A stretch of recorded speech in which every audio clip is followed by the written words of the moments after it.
인생을 건 한판 평론. 우리는 평론에 인생을 건다. 여의도 타짜.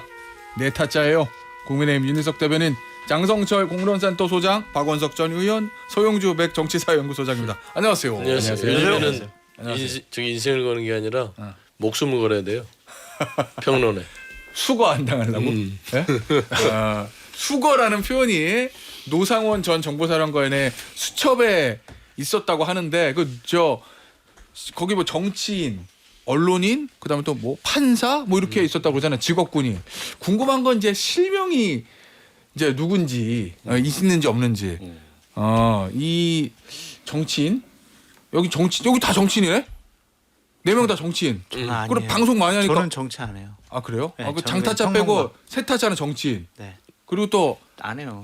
언론인. 목숨을 위협을 네. 안 받으려고. 자 그러면 있었을 것 같습니까 명단에? 아 없었죠. 왜요? 왜냐하면 그 명단은 주로 이제 뭐 한동훈 이런 식으로 네. 개인적인 그 윤석열 대통령이 개인적으로 미워하는 이런 네. 사람들이기 때문에 예. 정치인 일반이 이렇게 넓게 들어가지 않았어요. 아 그러면 박타짜 나는 없을 것이다. 100% 없습니다. 그럼 개인적으로 미워하는 사람, 그럼 장타짜 있겠구만.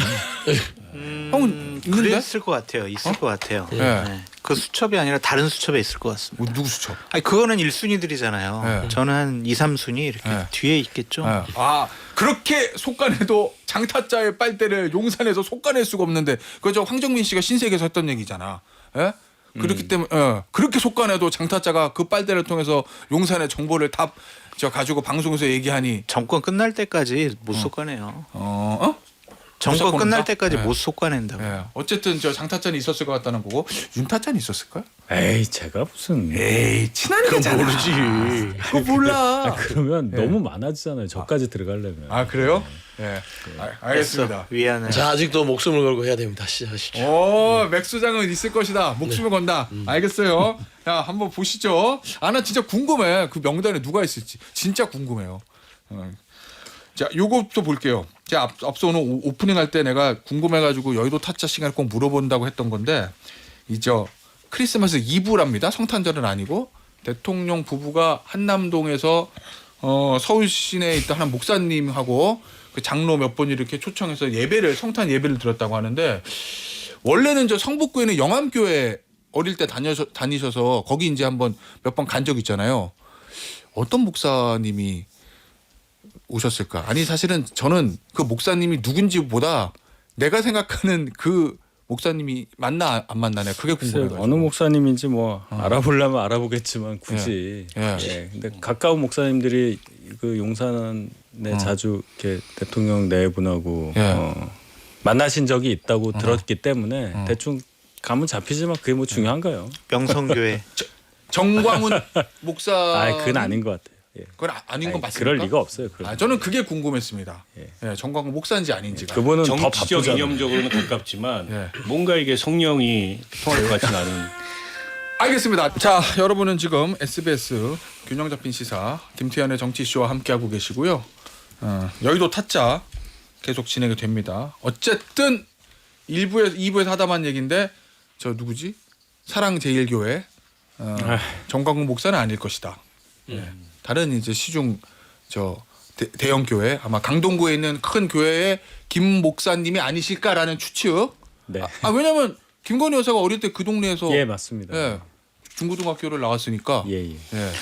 근데 그가 익숙할 수 있지. 참 윤석열 정권 처음부터 우리 무속 역술 막 그러한 이미지가 좀 많았었고 최근에도 비상경과 관련해서 노상원 전 정보사령관이 아기 보살 나오고 또 비단하시 나오고. 군산 나오고 막 그러는데 갑자기 또 기도하시겠다고 예배 보신다고 하니까 이게 뭐 모르겠어요. 이게 뭔지 이게 놀리는 거 아니냐 막 그런 생각도 좀 들었어요. 제 마음이 삐뚤어져서 그런지 모르겠지만 그런 생각이 좀 들더라고요. 저도 좀 삐뚤어졌는지 몰라도 네. 이게 뭐 지푸라기라도 잡으려고 뭐 그러잖아요. 알라신 부처 하나님 다 찾는다고 무당 뭐 조상신 그런 느낌이 들고요. 국민들은 얼마나 위선적으로 느껴질까. 그러면 이제 원래는 사실은 성탄절이니까 목사님 모셔다가 예배 본다. 요 순수하게 안 전혀 보여진다는 안 말이죠. 보여요. 그러게 안 보여요. 보이고 최근에 이제 무속적인 부분을 좀 털어내기 위한 또 쇼잉이 아닌가라는 생각도 들고 그리고 자꾸 이 지금 내란 우두머리의 피의자인데 헌법 법률 다 안 지키고 있잖아요. 보면은 근데 목사님이 누군지도 왜 밝히지 못하죠? 저는 뭐 못 밝힐 리는 없다고 봐요. 24일날 성탄 누구를 모시고 예. 이렇게 같이 했다 해도 되는 것이고, 근데 그냥 부끄러운 거예요, 그 자체도. 그래요? 예. 예. 박자짜도 약간 쇼잉적 성격이 있다고 봅니까? 글쎄요, 뭐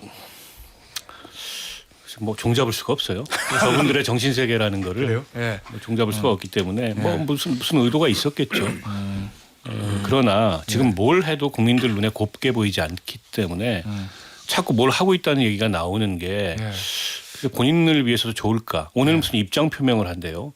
SNS를 맞아요, 통해서 맞아요. 한다는 게 예. 그 얘기 좀 해보죠. 뭐 SNS에 뭘 올리겠다는 건지 유튜브를 찍어서 그걸 올리겠다는 건지 모르겠는데 예. 글쎄요, 저는 뭐 뻔한 얘기 할 것 같아요. 지금 본인이 수사에도 불응하고 예. 이제 헌법재판 절차에도 불응하는 이유를 예. 또 강변하면서 지지층 결집을 유도하는 그런 메시지를 내려고 하는 건데 예. 이게 참 국민들의 상식과 너무 동떨어져 있어서 뭘 해도 밉상이다 이런 생각이 들어요. 아니 근데 어쨌든 대통령 부부가 한남동 관저에서 지금 나오지 않고 있으니 뭐 궁금은 해요. 왜냐면 출근도 안 하는 거 집에만 있는 거잖아요. 우리식으로 얘기하면 이게 뭘 하고 있을까 궁금은 하는데 SNS 메시지를 낸다는 거예요. 윤타짜. 네. 당 입장에서는 이거 어떡하지 이겁니까? 아니면 그래 대통령님이 SNS를 통해 메시지를 내주시면 우리는 그쪽으로 달려갈 거야 이겁니까? 달려간다는 것보다는 예. 그래도 한번 내셔야 예. 당 입장만 생각하면 부담 좀 줄죠. 그래요? 줄어요? 예를 들어서 나 왠지 더 커질 지금 것 같은데. 출근은 아닌가? 당연히 못 하시는 겁니다. 직무가 정지됐으니까. 예. 그 지금 상황에서 대통령실에 대한 비난이 이제 고조되고 있잖아요. 수사에 응하지 않고 뭐 서류도 안 받고 뭐 이러는 거. 여기에 대한 입장을 분명히 내실 거란 말이에요. 석동훈 변호사 얘기했듯이 예. 그 정도로 한번 걸러줘야 예. 당에서 그 질문에 대해서 답할 그런 부담이 줄어들겠죠.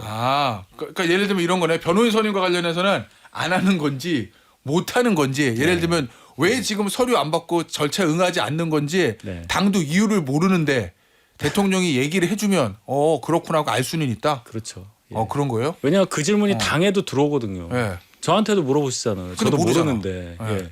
짐작만 그러니까. 할 뿐. 지금 그렇죠. 짐작도 아니지 그냥 추측을 할 뿐. 그렇죠. 자 예. 그런데 대통령 측 관계자가 이런 얘기를 했어요. 대통령이 현 시점에 어떤 생각과 판단을 하고 있는지 직접 듣고 싶어하는 층이 분명히 있다. 이거는 지지층 얘기하는 거 아니에요? 그러면 요거대로 하면은 지난 12월 12일 담화, 12.12 담화와 비슷한 톤의 얘기가 나갈 가능성이 높은 거잖아요.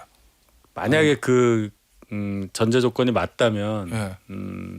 오늘 입장 표명 전반부에는 그 얘기가 있을 거고 예. 이제 후반부에는 설명이 있을 거고 예. 그래서 준비를 잘하기 위해서 이렇게 하고 있고 그래서 좀 늦어진다. 예. 뭐 이해를 바란다 이렇게 되겠죠. 제가 봤을 때는 입장문이 아니라 어. 그냥 정신교육 시키시려고 하는 것이 아닌가. 정신교육 누구를? 지지층. 예. 그러니까 정신교육 시켜가지고 예. 훈화하시려고 그러는 것 같아요. 훈화. 대통령 후라 말씀이야? 예, 그러니까 내가 뭘 잘못했냐. 예. 그런 입장으로 쭉 가실 것 같아요. 지금까지 입장이 그렇잖아요.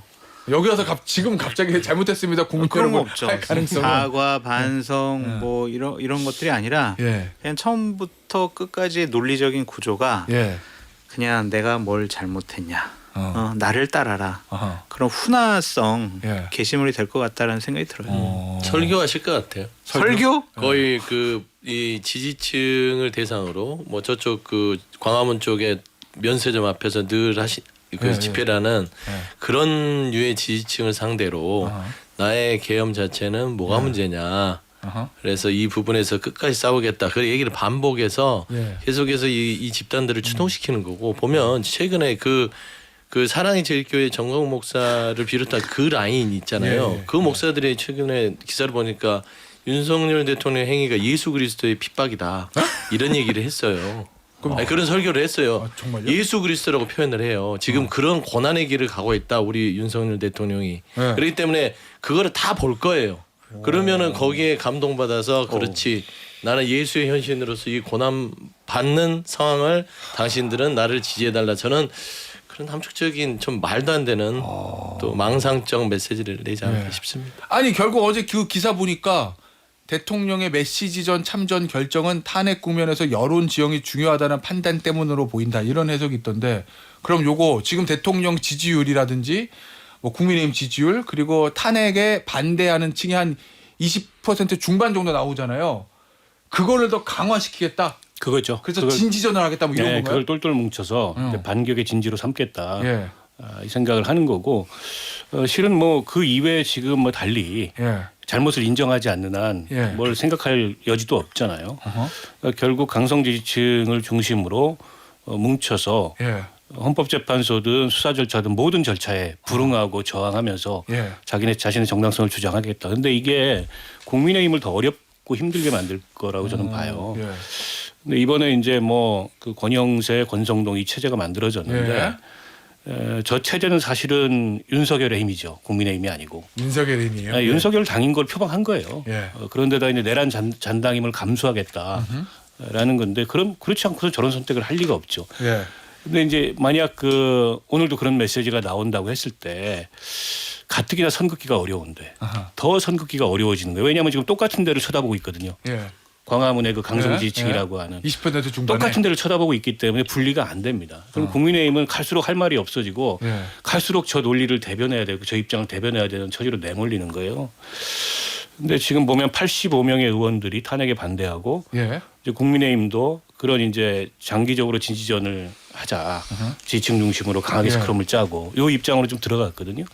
그러면 이제 국민 다수의 그 생각이나 예. 국민 다수의 여론과는 더 유리되는 거죠. 아니 나 지금 박타짜 얘기를 듣다 보니까 갑자기 그 생각이 났어요. 저 권영세 비대위원장이 이제 비대위 완전히 전국위원회 추임받고 비대위 꾸린 다음에 가장 먼저 할 게 비상계엄에 대한 당 입장에서 사과. 요거를 이제 권성동 원내대표도 하잖아요. 그럼 시간이 며칠 필요할 거란 말이야. 그 전에 대통령의 메시지 내는 거 아니에요 혹시? 사과 메시지요? 아니 비상계엄은 정당하다. 당의 발을 묶어두려고. 왠지. 내가 용산이면 그럴 것 같은데 차라리. 그러면 대통령 또 비상계엄은 뭐 야당 때문에 한 거죠. 내가 잘못한 거 없는데. 그러면 또 이제 비대위에서 갑자기 그런데요. 비상계엄은 잘못한 겁니다. 국민 여러분. 이렇게 쉽게 하지 못할 것 같아가지고 나는. 그래도 당에서 그 새 지도부 차원에서 정리된 메시지는 분명히 나올 겁니다. 어떤 식으로요? 비상계엄에 관해서 정확하게 잘못했다고? 예, 한동훈 전 대표가 했던 말 이런 수준보다 더 정확하고 더 공식적으로 네. 비상계엄에 대한 네. 당의 입장을 확인하는 그런 게 분명히 있을 그러니까 거예요. 입장 확인은 어떤 방향으로요? 잘했다 잘못했다. 잘못했다로 가야죠. 잘못했다? 예. 그러면 탄핵은요? 탄핵에 대해서는 글쎄요. 예. 얘기를 근데 하겠나요? 그게 이제 논리적인 비결이 비상계엄은 잘못했는데 그 조경태 의원이 맨날 하는 얘기잖아요. 그 비상계엄은 잘못했는데 탄핵은 안 되죠. 요거는 어떻게 대답할 것 같아요? 기자들이 이게 물을 건데 백부라면. 한동훈 전 대표도 그 고민했던 지점이 그거잖아요. 예. 탄핵을 제외한 모든 방법을 다 강구해 보자는 게 당의 입장이었잖아요. 근데 안 한다고 그랬잖아요. 대통령 싫다고. 글쎄. 예. 예. 그래서 알겠습니다. 예. 윤탄자는 더 안 물어봐야 되겠다. 곤란할 것 같으니까. 예. 알겠어요. 이제 비대위원장 얘기를 좀 할 수밖에 없을 것 같은데 장타짜 네. 어떻게 평가해요? 한 줄 평을 내가 부탁드립니다. 권영세, 권선동 투톱 체제에 대한 한 줄 평. 어쩔 수 없었다.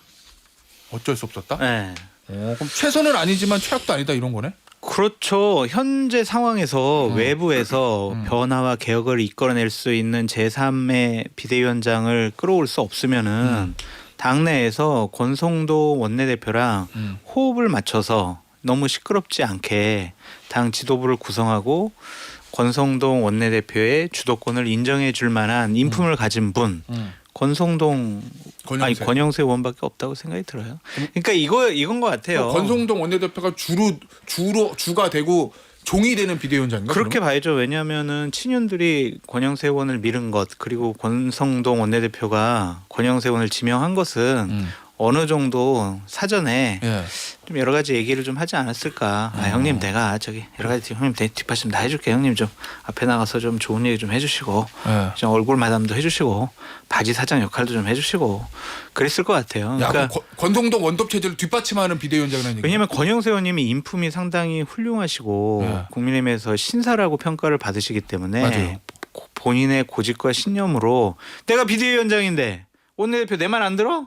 이렇게 리더십을 발휘할 분은 아니거든요. 스타일 자체가. 예, 아주 품성이 좋으시니까. 예. 그래서 그냥 안정감 있는 모습을 보여주기 위해선 어. 최선의 선택이다라는 생각이 들었고요. 예. 어쨌든 권성동 원내대표는 이 탄핵 국면이라든지 여야 협상 이걸 해야 되고 예. 비대위원장은 어쨌든 대선이 언제 이루어질지 모르지만 조기 대선이 된다면 그 대선 후보 관리 그다음 대선 준비 이런 거에 치중할 것으로 보여져요. 그래서 오. 역할 분담이 예. 적절하게 이루어진 거다. 그렇게 봐야죠. 당사자는 좀 굉장히 호평을 했어요. 아니 호평이 아니라 어쩔 수 없었다니까요. 아, 그래요? 예. 박타짜는요. 아니 저는 앞서 말씀드렸듯이 저는 뭐 이제 서결의 힘이다. 국민의힘이 아니고 서결의 힘. 예, 내란 잔당을 자처하는 거다라고 보고요.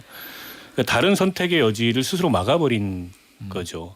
이를테면 뭐 안정과 쇄신 이런 얘기를 하는데 쇄신은 뭐 어불성설이고 과연 그 안정이 85명의 심리적 안정일 수는 있어요. 예. 그러나 국민들이 보기에 아니면 국민의힘의 아주 강성 지지층 말고 이를테면 뭐 합리적 보수층이나 중간층이 보기에 저게 무슨 안정입니까? 그러니까 윤석열 대통령의 심리적 안정, 85명의 공범의식을 가진 그 심리적 안정, 이것 이외에 무슨 쇄신이 나오고 무슨 뭐 변화가 나오겠어요? 그러니까 뭐 인선을 어떻게 할지 모르겠는데 설사 일종의 이제 탕평 인사를 한다 한들 예. 무슨 의미가 있으며 이제와 사과를 얘기한다고 한들 탄핵을 반대해놓고 사과하는 게 무슨 의미가 있어요? 말도 안 되는 얘기지. 예, 그래서 제가 보기에는 저 체제는 약간 이제 억지스럽게 가려고 할 텐데 조금의 어떻게 보면은 확장이나 변화나 뭐 쇄신이나 이런 걸 기대하기도 어렵고 여기서 이제 조기 대선이 언제 열릴지 모르겠지만은 조기 대선이 열리면 또 이제 언제 우리가 탄핵당했냐는 식으로 후보들이 나와서 경쟁을 하고 오늘 아침에도 보니까 뭐 안철수 의원, 오세훈 시장 다 인터뷰를 하는데 그러니까 2016년 상황하고 지금 상황이 너무 다른데 그걸 이렇게 크게 다르지 않다고 스스로들 최면을 걸면서 억지를 부리고 있는 것 같아요. 근데 곧 알게 될 겁니다. 그게 왜 다른지. 알겠습니다. 네. 서타지 한 줄 평을 들어보죠. 근데 그 뭐 권영세 의원에 대한 뭐 인품이나 이런 부분에 대해서는 뭐 부정할 수는 없으나 거기에 대해서 평가할 수는 없으나 전체적으로는 국민의힘은요 뭘 해도 똑같아요. 그러니까 서결당이라고 했잖아요. 그러니까 윤석열 대통령과 고리를 끊지 않으면 뭘 해도 국민들이 보기에는 똑같다. 내란에 동조한 당으로 인식할 거기 때문에 좀 심한 말로 그나물의 그 밥보단 그냥 쉰나물의 신밥 같아요. 신나물의 신밥이요. 윤타짜. 이게 최선입니까? 누구 지금- 비슷하지 않아요, 저? 확실해요? 전국 상황을 보면 그렇게 갈 수밖에 없어요 저희가. 지금 탄핵에 대해서도 반대하는 여론이 한 4분의 1 정도 되잖아요. 그 이유 중에 하나는 자 일단 그거 말씀드릴게요. 한국갤럽의 지난 10에서 12일 전화조선 인터뷰 방식 대통령 탄핵에 75 찬성 21 반대. 네. 자세한 내용은 중앙선거 여론조사심의위원회 홈페이지 참조하시면 그 돼요. 이유는 탄핵 자체에 대한 거부감도 있지만은 민주당이 이 탄핵 의결 이후에 보여준 행태가 너무나 급진적이고 공세가 너무 세고 나라 생각을 하는 거냐 이러한 반발심도 분명히 있단 말이에요. 그러면 여당 입장에서는 거기에 대응하는 행보를 할 수밖에 없어요. 그것을 너넨 탄핵을 반대하는구나 이렇게만 해석하기에는 무리가 있습니다. 그렇기 때문에 권권 체제도 그 차원에서 출범할 수밖에 없었던 것이고 뭐 윤석열 대통령이랑 안 끊기 때문에 너네는 안 바뀐다 이런 차원의 얘기 이전의 얘기인 거예요. 이 얘기는. 그래서 민주당에서도 모든 것을 다 가진 것처럼 마치 집권한 것처럼 이렇게 세게 공세하는 것은 국민들로부터 또 평가를 받을 겁니다. 네. 근데 한 가지 말씀드리면 민주당 얘기가 나와서 그러니까 민주당이 100가지를 잘못해도요 한 가지 내란죄를 이길 수 없어요. 그거 하나는 분명한 것 같습니다. 그러니까 이게 그 지금 보면 국민의힘에서는 아주 의식적으로라도 저 민주당의 저런 어떻게 보면은 이제 전횡, 다수의 횡포 그것 때문에 이런 사태가 일어났고 지금도 그런 민주당의 권력이 넘어가지 않기 위해서 우리가 똘똘 뭉쳐야 된다. 심지어 권성동 원내대표는 뭐 얼굴 두껍게 다니라 이런 얘기까지 하는데 그게 정말 민주당만의 공세일까? 이 대한민국의 대표적인 보수 언론인 조갑재 선생이 월간조선 편집장이었던 이런 얘기를 했어요. 이게 조갑재닷컴에 기고한 건데 제가 하도 이 내용이 그 저기에서 메모를 해놨습니다. 명백하고 현존하는 미치광이 역적 대통령을 제명할 줄 모르는 국민의힘은 이적단체다. 미치광이를 끼고 도는 집단도 미치광이다. 곱게 미친 게 아니라 더럽게 미친 것이다. 이게 대한민국의 대표적인 보수 연객이 지금 국민의힘을 향해서 하는 얘기예요. 근데 이걸 자처하고 있는 거 아닙니까? 근데 이런 인식을 그런 분들조차 갖고 있는데 정통 보수라고 하는 분들조차 그럼 누구를 보고 지금 국민의힘은 이 비대위를 만들고 이 상황을 관리하고 이 상황을 돌파하겠다는 거냐? 그거 광화문 태극기 부대밖에 없어요. 거기에 동조하는 사람들이. 근데 이런 보수 원로들의 조언조차 듣지 않겠다면 이건 정말 보수 정당이 아닌 거예요. 그래서 이미 국민의힘은 보수 정당이 아니다. 이렇게 인식하는 보수층들도 늘어나고 있는 거예요. 알겠습니다. 자, 주제를 좀 바꿔보죠. 한독수 권한대행 얘기를 좀 해보겠습니다. 장타짜, 네. 한독수 권한대행이 지금 무슨 생각하고 있는 것 같아요? 질질 끌겠다. 언제까지? 왜? 최대한 그냥. 왜? 왜냐면은 본인의 스타일이 그런 것 같아요. 뭔가를 그렇게 과단성 있게 결단해가지고 결정하는 스타일이 아닌 것 같고 또 하나는 여권의 압력과 압박이 상당할 겁니다. 하면 안 됩니다. 예. 하면 안 돼요. 그걸 또 무시할 수 없을 것 같고 또 하나는 나 진짜 그냥 탄핵시켜줘. 나 피곤해. 내가 뭐 정말? 내가 뭐 할 거 다 하고 다 했는데 내가 무슨 부귀영화 누리겠다고 나한테 이래. 그냥 민주당 탄핵시켜줘. 그냥 이렇게 자초하는 네. 그런 생각과 판단을 하고 있지 않나라는 생각이 들어요. 그래요? 네. 그세 가지 이유 같아요. 윤타장 어떻게 봐요? 한독수 총리의 고민의 포인트가 어디예요? 한덕수 총리는 계속 권한대행. 예, 예. 법률, 어. 원칙 예. 이거에 따라서 뭐 거부권이든 뭐든 행사하겠다는 거 아니에요. 예. 그러니까 공무원 생활 쭉 하시고 지금까지 우리나라 공무원 역사상 이렇게 끝까지 올라가신 분이 없잖아요. 그렇지. 마지막을 생각하잖아요. 예. 그러면 절대로 뭐 정치권 압력에 밀린다거나 그런 생각 안 하실 겁니다. 끝까지. 예. 그래요? 예. 본인이 원래 하던 대로 결대로 간다? 그거죠. 예. 아니 민주당 입장에서 네. 또 탄핵하면 부담은 없어요? 뭐 부담이 되니까 기일을 하루 더 연장을 해서 선택지를 부담 준 되는구나, 것이죠. 부담이. 부담이 안 되겠어요. 그러니까 이게 내일 안에 이 상황을 빨리 수습하지 않으려는 한덕수 권한대행의 행태도 매우 잘못됐으나 예. 또 그거를 바로잡으려고 어쩔 수 없이 고액주책으로 탄핵을 시도하는 예. 그러니까 결정할 수밖에 없는 민주당 입장도요. 좀 속이 알아요. 이게 뭐 시원해서 힘으로 누르는 게 아니라 권한대행이 합리적인 판단을 해주면 굳이 이렇게 가겠어요. 근데 혼란을 초래하는 한덕수 권한대행은 무슨 생각인지 모르겠는데 그래서 박지원 의원이 오죽하면 예. 이 비상식적인 결정에 대해서 이거 점에 의한 거 아니냐라고 얘기하잖아요. 점이요? 그러니까 본인 그냥 한덕수 대행의 배우자가 이게 좀 무속에 있다. 그래서 음력이 되면은 기운이 좋아져서 좀 뭐 버티는 거 아니냐 이런 비합리적인 박지원 의원이 그렇게 얘기했어요? 그렇게 얘기했어요. 그래서 박지원 의원이 얘기한 정도면 비정상적인 요인을 찾을 수밖에 없다. 그거는 뭐냐면 한덕수 권한대행은 지금 비정상적인 결정을 하고 있다. 그러니까 뭐 내년이면은 운세가 달라질 거다. 근데 이런 걸 믿고 서로 버티게 한다 이런 얘기도 있는데 안 누구 좋다라는 운세가 얘기도 있어요. 윤석열 대통령 운세가 안 좋다라는 얘기도 있어요. 그런 얘기야 뭐 다 이제 추측이니까 예. 자체하고 저는 한덕수 권한대행이 저렇게 하도록 예. 어떻게 보면은 초장에 한덕수 권한대행을 풀어준 게 잘못됐다 이렇게 생각해. 민주당이 굉장히 나이브한 판단을 했어요. 내란이잖아요. 진압을 하려면 초기에 확실히 했어야 됩니다. 사실은 위헌적이고 불법적인 계엄의 동조자고 결과적으로 내란을 유발했기 때문에 이 시국에 책임이 있는 사람인데 여야정 협의체 이런 얘기를 먼저 민주당이 거론하면서 어떤 여지를 주니까 좀 뭉쳐서 반격을 해오는 거거든요. 그 한덕수 총리라는 분도 여야를 넘나들었지만 그분이 어떤 사람들을 만나고 어떤 네트워크 속에 살지를 생각해 보면 저런 반응이 충분히 이해가 돼요. 어떤 경우에도 이재명한테 민주당한테 협조하면 안 된다 이런 생각을 하는 거라고 보고요. 그러나 그게 이제 헌법법률을 위반하는 거라면 특히 헌법재판관을 뭐 임명 안 하고 이미 총리 시절에 저지른 잘못도 있는데 거기다 이제 더 플러스 알파해서 그런 헌법법률 위반 행위를 한다면은 바로 파면해야죠. 이거 두고 볼 것도 없어요. 근데 이제 어쨌든 절차적으로 보면 재판관 임명을 보고 파면하겠다 한 거니까 뭐 하루 이틀 사이 판가름이 나겠죠. 알겠습니다. 오늘 좀 여의도 타짜가 짧았어요. 그런데 우리에게는 본방구가 있기 때문에 못다한 이야기는 스튜디오 옮겨서 본방 불가에서 마저 해보도록 하겠습니다. 오늘 내 타짜는 본방에서는 여기서 인사드리겠습니다. 감사합니다. 감사합니다.